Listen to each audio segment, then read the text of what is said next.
Alhamdulillahirrahmanirrahim. Salatu wassalamu ala asyrafil anbiya'i wal mursalin Sayyidina wa habibina maulana Muhammad wa ala alihi wa ashabihi ajma'in. Amma ba'd.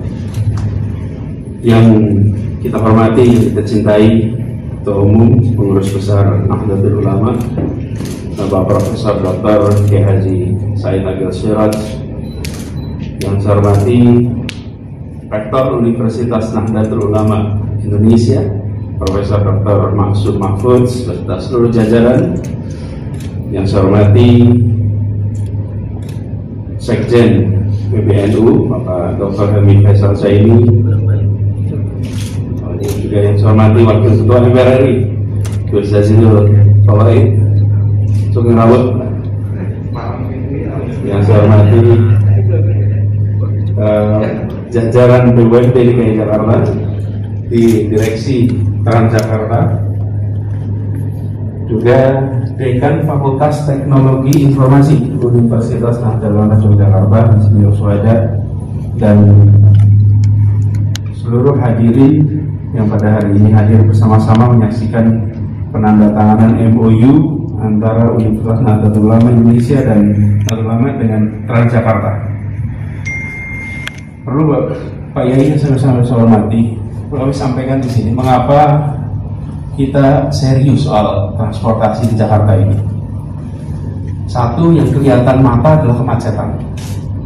Dan kedua, biaya hidup di Jakarta ini hampir bisa dikatakan pengeluaran warga itu bisa sampai 30% untuk transportasi.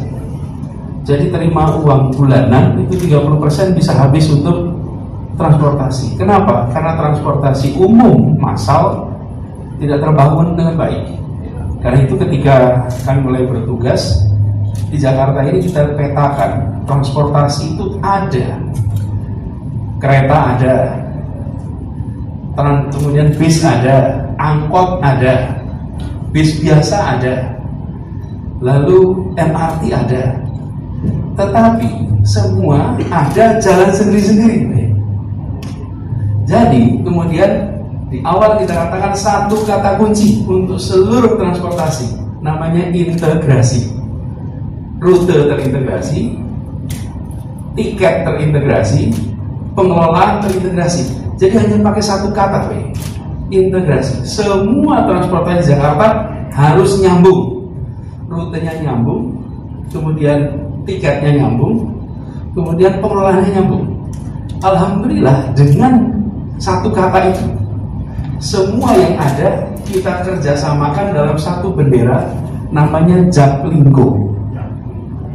Jaklingko, Jakarta, Jaknya, Lingko. Nah ini tadi kita ngobrolkan adalah kosakata bahasa Manggarai dari Nusa Tenggara Timur. Lingko itu artinya sistem distribusi air irigasi persawahan yang bentuknya seperti jejaring laba-laba. Itu Lingko, adanya di Manggarai, NTT. Nah, apa yang menarik dalam sistem distribusi air itu karena airnya tersambung mana-mana. Jadi kita menggunakan terminologi Lingko itu untuk menggambarkan transportasinya seperti jejaring laba-laba. Jadi ini bukan link bahasa Inggris, ini Lingko bahasa Manggarai. Dan bahasa itu kami usulkan untuk diadopsi menjadi bahasa Indonesia. Dan alhamdulillah sekarang sudah diakui sebagai bahasa Indonesia. Jadi Jaklingko. Nah dengan Jaklingko ini, seluruh operator angkot semuanya, bis menengah, semuanya beroperasi bersama dalam satu sistem. Sehingga berubah. Angkot misalnya, dalam kerjasama Jaklingko ini, mereka tidak lagi dihitung pendapatannya berdasarkan jumlah penumpang, tapi dihitung berdasarkan kilometer per hari. Sehingga angkotnya nggak ngetem, karena dia ditargetkan satu hari sekian kilometer. Misalnya minimal 90, maksimal 110, udah nggak mungkin lebih dari itu dan tidak boleh kurang. Jadi ada penumpang, tidak ada penumpang, dia muter terus. Diterimanya dari mana? Diterimanya dari kami. Kami yang membayar per kilometer lewat Transjakarta. Sehingga angkot ini masuk dalam satu sistem, bekerja dengan kepastian. Supirnya punya pendapatan bulanan. tidak pendapatan berdasarkan prosentase setoran. Pemiliknya tenang karena punya mobil yang akan terawat dengan benar, karena bisa beroperasi dengan pendapatan yang terprediksi. Jadi ekosistem sebuah transportasi itu kita perbaiki. Lalu warga terimanya kartu ini, Pak, kartu Jaklingko. Cukup dengan naik kendaraan pakai kartu di tap, dia bisa berpindah-pindah tanpa membayar tambahan selama 3 jam. Jadi kalau pindah-pindah dalam 3 jam cukup pakai satu kartu. Dengan cara seperti ini, alhamdulillah, dari mana saja bisa pergi ke mana saja satu biaya. Biayanya Rp5.000. Dengan Rp5.000 selesai ya semua. Nah, begitu ini kita lakukan, apa yang terjadi di Jakarta? Tahun 2016, akhir tahun, jumlah ridership per hari 340.000 orang yang naik kendaraan umum lewat TC. Tadi kita lihat datanya, di awal tahun 2020 naik 3,5 kali lipat menjadi 1 juta lebih. Sekarang bisa sampai 1,2 juta. Kalau armada kita tambah, artinya punya uang. Tapi kalau penumpang itu tambah, artinya perubahan perilaku warga Jakarta. Dari naik kendaraan pribadi berubah menjadi kendaraan umum. Begitu itu terjadi, maka biaya hidup warga turun, karena pengeluaran mereka untuk transportasi menjadi jauh lebih rendah. Dengan begitu harapannya mereka bisa lebih sejahtera karena anggarannya bisa dipakai untuk kebutuhan yang lain. Nah, integrasi ini yang kemudian kita dorong. Bahkan kalau Bapak-Bapak Ibu sekalian saksikan, kita punya perempatan CSW, Pak, di depan Kejaksaan Agung. Itu ada MRT Utara Selatan, ada jalur Transjakarta Barat Timur. Itu dibangun waktu bersamaan dan tidak nyambung. Jadi yang naik Transjakarta tidak bisa transfer ke MRT, yang naik MRT tidak bisa transfer ke Transjakarta. Contoh betapa kita, dua-duanya badannya DKI, bekerja sektoral, tidak bekerja sebagai satu kesatuan. Nah, sekarang sudah disambungkan. Jadi sekarang ini kita bangun sambungan sehingga terintegrasi.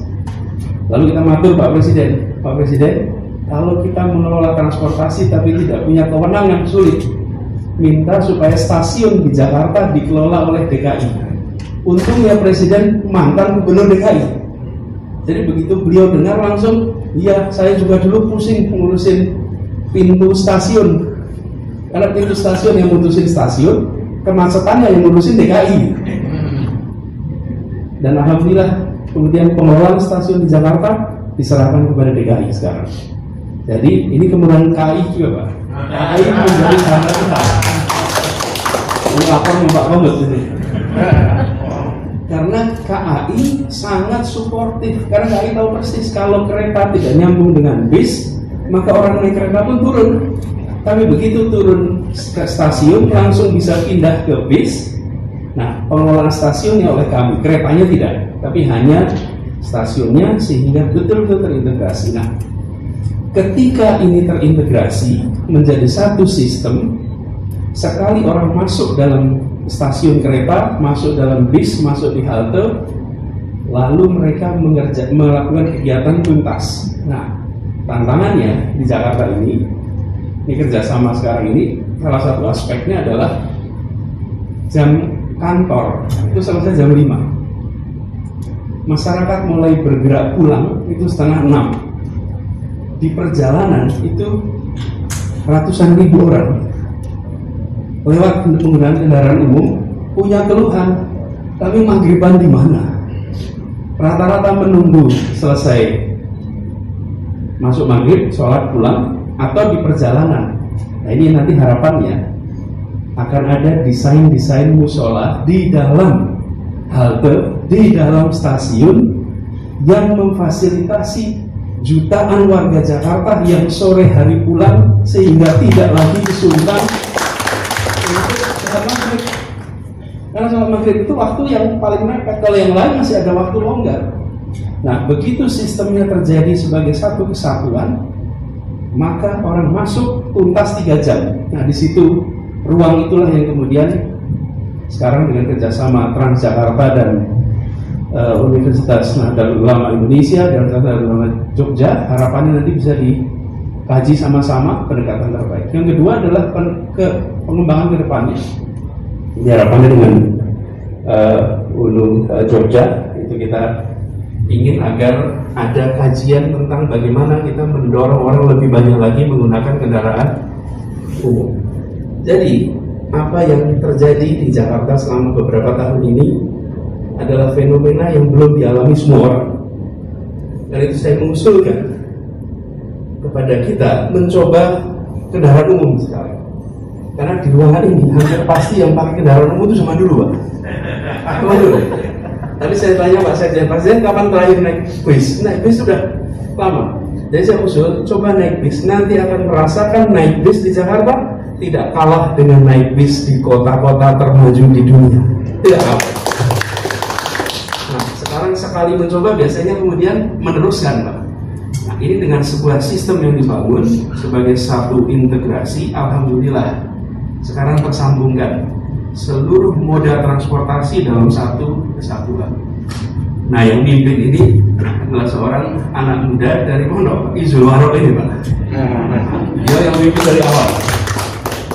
Pak Izul, beliau adalah insinyur sipil, sebetulnya insinyur sipil dari Universitas Gadjah Mada, yang kemudian bekerja dalam integrasi ini sebelumnya di Pemprov, kemudian gabung di Transjakarta.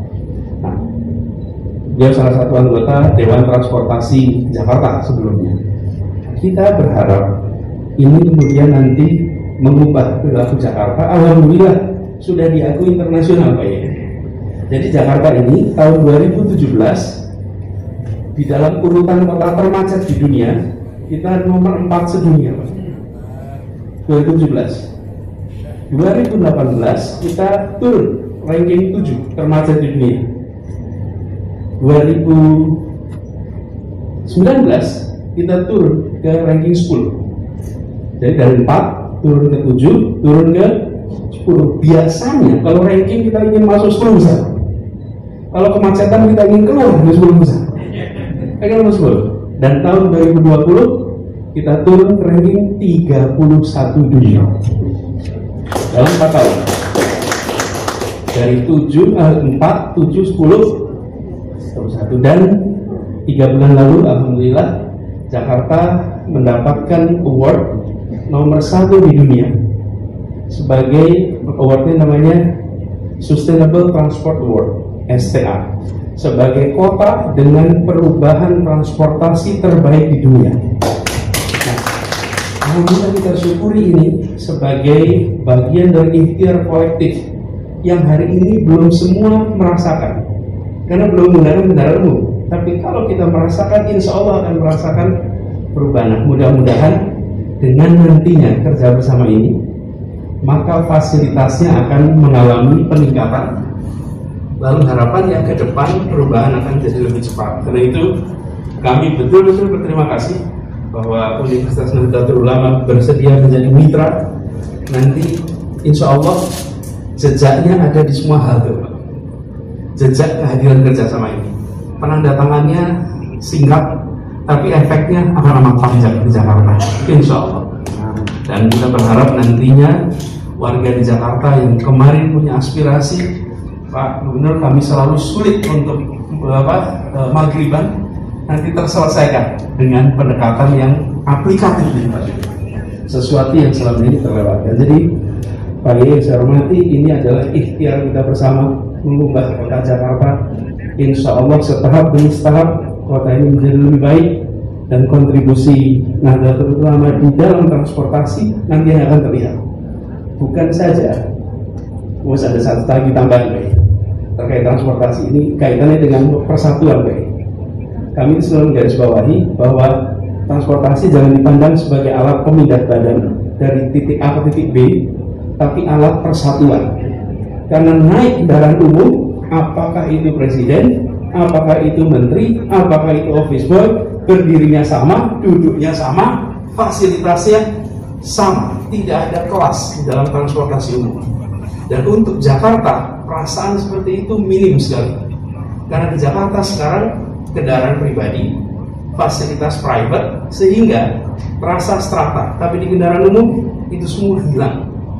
Di MRT, di Transjakarta. Jadi nantinya insya Allah ini akan membuat suasana persatuan di kita wujudnya konkret nyata. Jadi terima kasih sekali lagi, dan insya Allah dengan penandatanganan ini jadi babak baru. Semoga kita mendapatkan keberkahan dari Allah. Biar ini semua nantinya akan menorehkan sejarah baru bagi kita semua. Sekali lagi terima kasih. Mohon maaf bila ada kata yang salah. Assalamualaikum warahmatullahi wabarakatuh.